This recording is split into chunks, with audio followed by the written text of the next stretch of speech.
शास्त्रों में भी लिखा है, श्रवण मनन निध्यासन। पहली स्टेज है श्रवण, सुनना।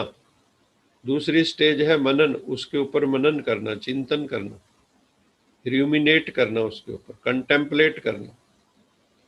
कंटेम्पलेशन ऐसे ही है जैसे फूड को हम डाइजेस्ट करते हैं, फिर एब्जॉर्ब करते हैं, तो फिर निध्यासन, उसमें स्थित हो जाना।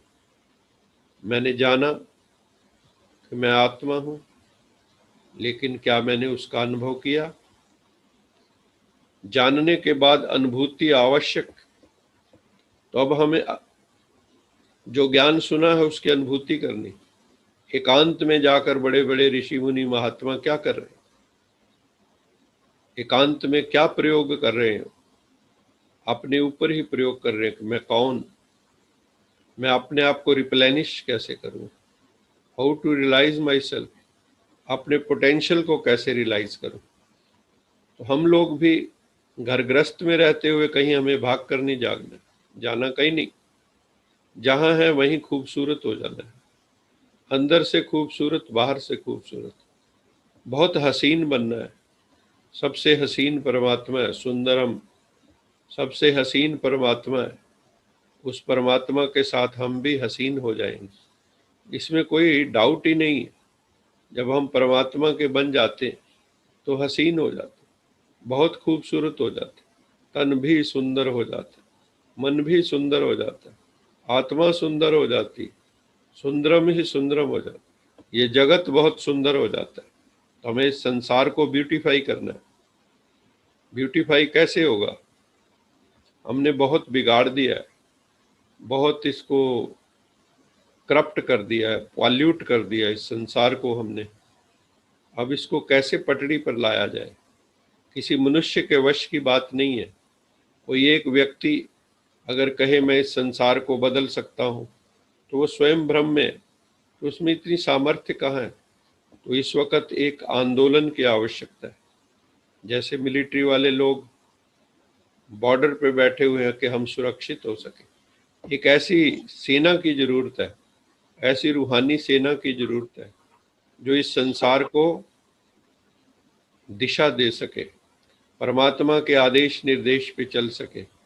कुछ ऐसी त्यागी आत्माओं की जरूरत है, वैरागी आत्माओं की जरूरत है, तपस्वियों की जरूरत है। बाकी तो मेजॉरिटी तो अपने घर गृहस्थ के कामों में लगे हुए हैं। वो तो बस इतना ही है कि अपने एक दो बच्चों को पाल लिया, रोजी रोटी कमा ली, इससे बाहर हम नहीं निकलते, उसी में हमारी जिंदगी खप जाती। लेकिन परमात्मा अब कह रहा है कि बच्चों ऊपर उठो, पहले तो खुद को साधो, सच्चे साधु बनो, संत बनो।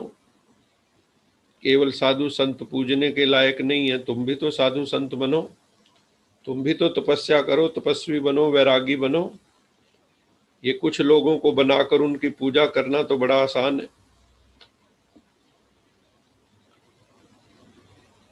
माताएं किसी भी महात्मा को घर पे लाके खाना खिलवा देती हैं, माथा टेक देती हैं, लेकिन अगर उनका पुत्र बनना चाहे सन्यासी, उनका पुत्र बनना चाहे वैरागी, उनका पुत्र कहे मैंने समाज की सेवा करनी है, तो कोई माता तैयार नहीं होती है। लेकिन दूसरों के पुत्रों की पूजा करने को तैयार है, दूसरों की पुत्रियों की पूजा करने को तैयार है।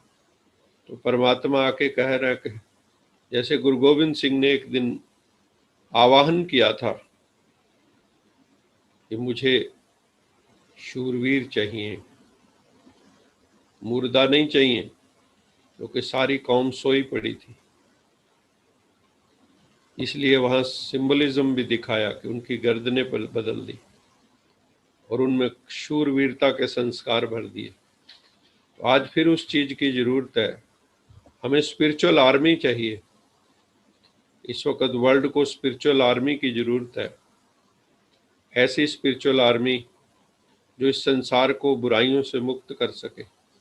वो हम मिलेंगे, आप मिलेंगे, कारवां बनेगा। और वो सुबह जरूर आएगी जब नरक से भी गंदी दुनिया, जब स्वर्ग बनाई जाएगी, वो सुबह जरूर आएगी।